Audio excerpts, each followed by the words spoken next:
বাজে এখন 8টা।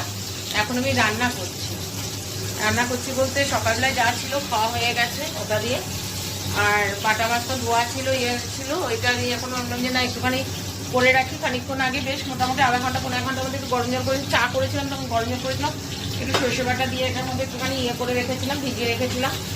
এলাম করে রাখলে কি বলতো, সকালে শীতের বেলা তো সকালবেলা একটু দেরি হয়ে যায় উঠে পরে আর তাড়াহুড়ো থাকে না। একটা কিছু রান্না করা থাকলে পরে ঠিক আছে, অসুবিধা হয় না। সেই জন্য আমি করেছি একটুখানি পেঁয়াজ বাটাও দেবো, একটুখানি পেঁয়াজ গ্রেট করে রেখে দিয়েছি। আর একটা টমেটো আছে, টমেটোটা নিয়ে টমেটো দেবো একটুখানি কেটে। চিংড়ি মাছটা রয়েছে, চিংড়ি মাছটা কালকে ভাবছি পেঁয়াজ কলি দিয়েই করবো, ওটা দিয়ে বেশ টেস্ট লাগে, খেতেও ভালো লাগে। ওটা দিয়ে একটু মাখা মাখা করে করবো, ঝোল টোল করবো না। আর সোয়াবিন করেছিলাম সকালে ছেলের জন্য, ছেলের জন্য সোয়াবিন রয়ে গেছে, ওটা